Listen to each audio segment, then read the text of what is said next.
अस्सलाम वालेकुम नाज़रीन, मैं हूं इटली से वसीम रजा और आप देख रहे हैं ग्लोबल टीवी। दुनिया से साल 2021 का इख्तिताम हो गया है और 2022 का आगाज हो चुका है। न्यूजीलैंड के बाद ऑस्ट्रेलिया में भी साल नौ का आगाज हो गया है। रात 12 बजते ही सिडनी हार्बर ब्रिज और इतराफ में शानदार आतिशबाजी की गई, जिसे हजारों लोगों ने देखा। शहर के मुख्तलिफ मकामात पर भी आतिशबाजी की गई है। 31 दिसंबर को रात 12 बजते ही शुमाली कोरिया में टाई डोंग के करीब शानदार आतिशबाजी की गई, जबकि न्यूजीलैंड के शहर ऑकलैंड में नए साल का आगाज होते ही ऑकलैंड में वाक़या हार्बर ब्रिज जगमगा उठा। शहर में हार्बर ब्रिज और बुलंद इमारतें रंग बिरंगी लाइटों और कुमकुमों से आरास्ता किया गया था, जो रात 12 बजते ही रंग बिरंगी रोशनियों से जगमगाने लगी। ऑकलैंड हार्बर ब्रिज पर कोरोना वायरस की वबा की वजह से रवायती आतिशबाजी मनसूख कर दी गई थी। न्यूजीलैंड के बाद ऑस्ट्रेलिया में भी साल नौ के मौके पर सिडनी हार्बर पर आतिशबाजी का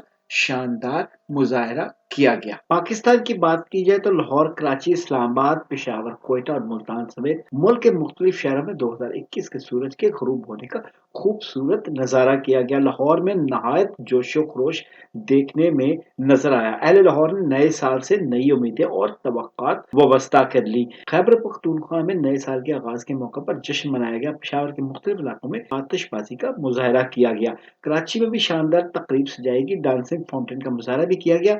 शहर भर से आने वाले शहरियों ने रंग बिरंगे नजारे देखे। म्यूजिकल सेशन भी मुनक्कद हुआ तो न्यू ईयर नाइट का मजा दुबाला हो गया। निजी हाउसिंग स्कीम इंतजामिया की जानब से मुनक्कदा तकरीब में शहर भर से आने वाले शहरियों ने साल नौ को भरपूर अंदाज में वेलकम किया। इस्लामाबाद में मोटरसाइकिल की डबल सवारी पर पाबंदी आयद की गई। कराची में दफा 144 नाफिज करते हुए हवाई फायरिंग करने वालों के खिलाफ सख्त कार्रवाई की वार्निंग जारी की गई। ताहम सिर्फ कराची में शदीद हवाई फायरिंग से 16 अफराद जख्मी हो गए। फायरिंग के वाकयात कुरंगी, अजीजाबाद, लियाकताबाद, बल्दिया, रंछोड़ लाइन, सोराब गोट रेडी, काला पुल, गुलिस्तान जौहर, सोल्जर बाजार, मलिर गोश्त मार्केट और दीगर इलाकों में हुए। कराची में पुलिस की कोशिशों के बावजूद साल नौ के मौका पर शदीद हवाई फायरिंग की गई। हवाई फायरिंग से गोलियां लगने के बाद 16 अफराद जख्मी हो गए।